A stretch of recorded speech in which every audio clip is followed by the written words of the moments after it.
Okay, hello Messi, welcome back to my channel. तो देखिए ना, आज का हमारा जो वीडियो लेक्चर रहने वाला है, इसमें हम अगेन हमारी ऑर्गेनिक केमिस्ट्री की यूनिट ऑक्सीडेशन को आगे कंटिन्यू करते हैं।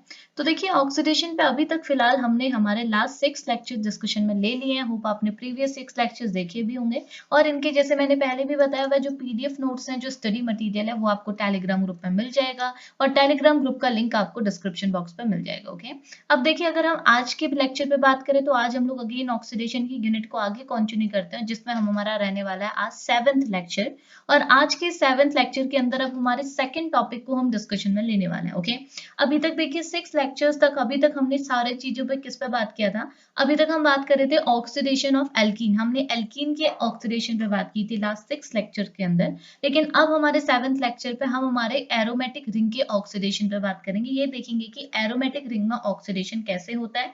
अलग अलग टाइप के एरोमेटिक रिंग का हम एग्जांपल लेते हुए चलेंगे। ओके, एग्जाम पे आपसे डायरेक्ट क्वेश्चन पूछा जा सकता है, जैसे मैंने बोला है, डायरेक्ट क्वेश्चन पूछ लेंगे, या फिर आपको रिएजेंट दे देंगे और बोलेंगे कि बताओ ये रिएजेंट, जैसे V2O5 as a oxidizing agent यहाँ पर को काम करता है। तो ऑक्सीडाइजिंग एजेंट की तरह अगर ये काम कर रहा है, तो ये आपके कंपाउंड को, आपकी बेंजीन रिंग को, आपके एरोमेटिक कंपाउंड के कौन से प्रोडक्ट में कन्वर्ट करता है, ये चीज आपको देखनी पड़ती है। ओके, अब देखिए स्टार्ट करते हैं लेक्चर को।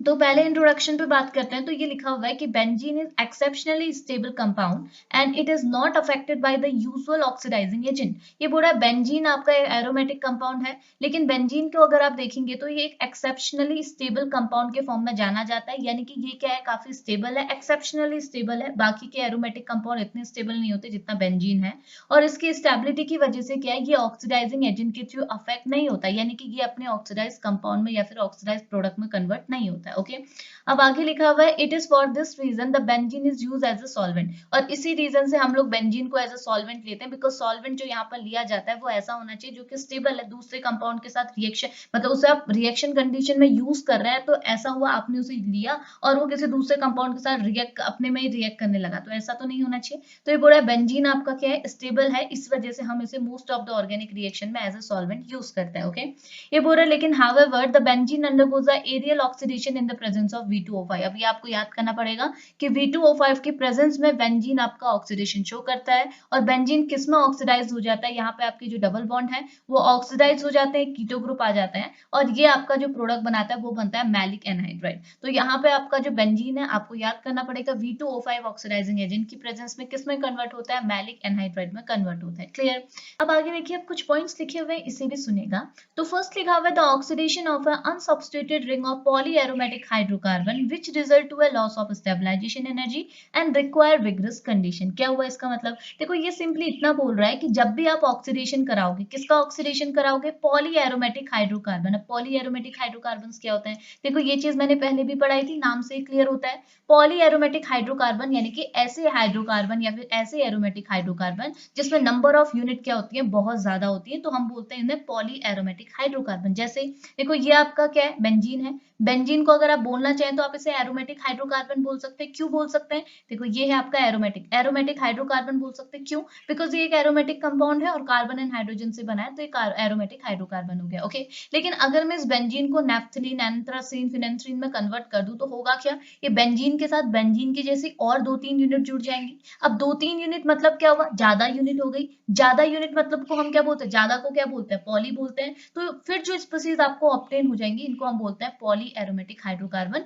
यानी कि ऐसे एरोमेटिक हाइड्रोकार्बन जिसमें जो ये 6 मेंबर्ड यूनिट है, ये जो आपकी बेंजीन की यूनिट है, ये बहुत ज्यादा होती है, एक से ज्यादा होती है। जैसे नेफ्थलीन हो गया, फिनेंथ्रीन हो गया, इन सब में एक से ज्यादा यूनिट है बेंजीन की, तो ऐसे कंपाउंड को हम बोलते हैं पॉली एरोमेटिक हाइड्रोकार्बन। हो गए। अब हम इनकी ऑक्सीडेशन की बात करें, बेंजीन की हमने कर ली, अब इनकी ऑक्सीडेशन को अगर हम देखेंगे, तो ये बोला जब भी आप पॉलीएरोमेटिक हाइड्रोकार्बन का ऑक्सीडेशन कराते हैं, तो आफ्टर ऑक्सीडेशन आपको क्या मिलेगा, जो स्टेबलाइजेशन एनर्जी उसका लॉस हो जाता है। अब स्टेबलाइजेशन एनर्जी का लॉस होने की वजह से यहाँ पे जो कंडीशन रिक्वायर्ड होती है वो आपकी विग्रस कंडीशन होती है फॉर ऑक्सीडेशन। ओके, अब आगे बोल रहा है जब भी आप ये ऑक्सीडेशन रिएक्शन कराएंगे तो आपको दो चीज देखने को मिलेगी। तो ये बोल रहा है the reaction can result either in an cleavage of a ring or the formation of a quinones. Okay, तो ये बोल रहा है जब भी आप ऑक्सीडेशन कराएंगे अपने पॉलीएरोमेटिक हाइड्रोकार्बन में, तो आपको दो चीजें देखने को मिलेगी, दो रिजल्ट आपको देखने को मिलेंगे।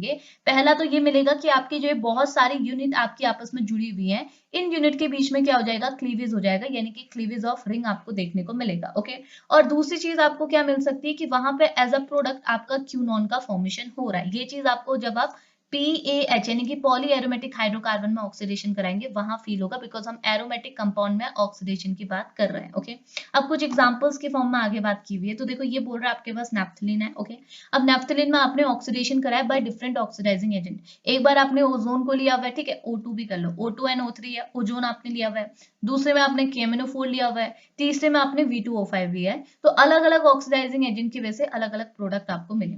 तो जब आपने O3 का यूज किया, ओजोन का यूज किया, तो आपका जो नैप्थलीन है, आपका जो एरोमेटिक कंपाउंड है, ये फिटैलिक एसिड में कन्वर्ट हो गया। ओके, और जब आपने KMnO4 का यूज किया तो ये अगेन आपके फिटैलिक एसिड में कन्वर्ट हो गया। जब आपने V2O5 का यूज किया तो ये आपका फिटैलिक एनहाइड्राइड में कन्वर्ट हो गया। तो ये कुछ कॉमन रिएक्शंस आपको याद रखनी पड़ेंगी। क्लियर हुआ ना?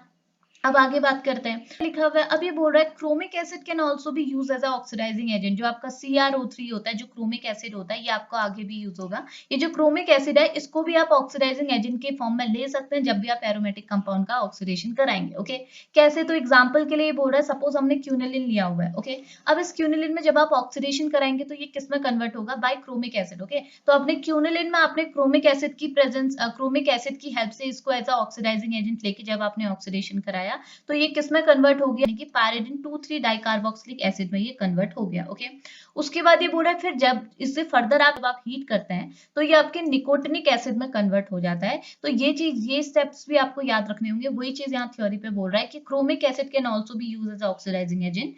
Quinoline is oxidized to a pyridine 2,3 dicarboxylic acid which easily loses a 2-carbonyl substituent on being heated and provided an easy route for the nicotinic acid। तो निकोटिनिक एसिड के formation का भी ये सबसे आसान सा रूट है, आप बोल सकते हो, जिसमें आपने अपना क्यूनिलिन लिया, इसे आपने ऑक्सीडाइज किया बाय क्रोमिक एसिड, जिसकी वजह से ये क्यूनिलिन एसिड में कन्वर्ट हो गया और उसको जब आपने हीट किया तो ये निकोटिनिक एसिड में कन्वर्ट हो गया। यानी कि यहाँ से आपके एक कार्बोनाइल ग्रुप आपका एलिमिनेट हो गया। क्लियर हुआ ना? ठीक है, सेकंड पोजीशन वाला। ओके, इतनी चीज क्लियर है। अब आगे क्या बोल रहा है? आइसोक्यूनिलिन। अगर आप आइसोक्यूनिलिन, अभी तो क्यूनिलिन की बात करें तब आइसोक्यूनिलिन की बात करें तो ये बोल रहा है ये भी आपका ऑक्सीडाइज होता है, लेकिन ऑक्सीडाइज होने के अगेन क्रोमिक एसिड के थ्रू ऑक्सीडाइज होता है, लेकिन क्रोमिक एसिड के थ्रू ऑक्सीडाइज होने के बाद एक नए प्रोडक्ट का फॉर्मेशन करता है विच इज सिनकोमेरोनिक एसिड। ओके, तो ये प्रोडक्ट हमको देखने को मिलता है जब हम लोग आइसोक्यूनिलिन लेते हैं और इसको अगेन हम लोग क्रोमिक एसिड के थ्रू ऑक्सीडाइज करते हैं। ठीक है, वही चीज है। दो आपके देखो, जैसे दो COH ग्रुप यहाँ लगे हुए थे, दो COH ग्रुप वही यहाँ पे लगे हुए हैं। ठीक है, बट यहाँ पे पोजिशन था, इसके फर्स्ट पोजीशन, सेकंड पोजीशन, इसका नाइट्रोजन यहाँ है first, second, third, second and third पे लगा हुआ है। इतनी सी बात क्लियर आई? अब आगे बात करते हैं। अब देखो लास्टली एक और चीज दी हुई है, ये बोल रहा है ऑक्सीडेशन ऑफ एरोमेटिक अमीन्स भी देख लेते हैं। ओके, अब एरोमेटिक अमीन में जब ऑक्सीडेशन होगा तो ये कैसे प्रोडक्ट में कन्वर्ट होंगे? तो देखो सबसे पहले वाला जो केस है वो आपका ओ नाइट्रोएनिलीन का है।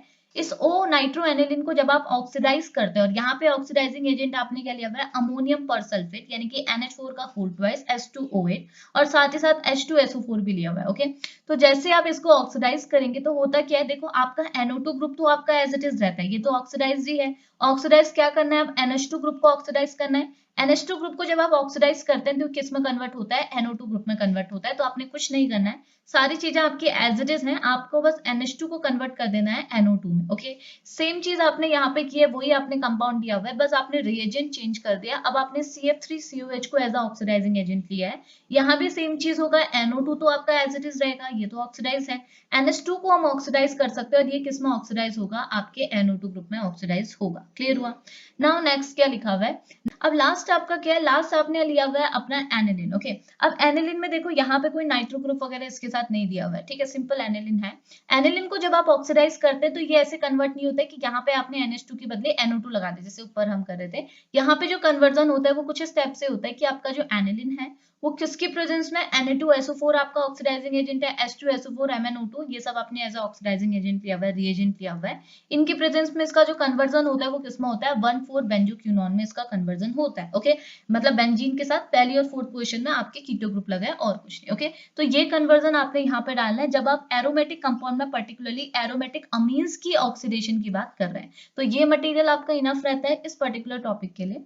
तो अभी इस लेक्चर को हम यहीं पे फिनिश करते हैं, मिलेंगे नेक्स्ट लेक्चर पे जिसपे हम लोग हमारे नए कंपाउंड पे ऑक्सीडेशन की बात करेंगे। ओके, तो अभी इसको फिनिश करते हैं, मिलेंगे नेक्स्ट लेक्चर पे, तब तक के लिए बाय बाय।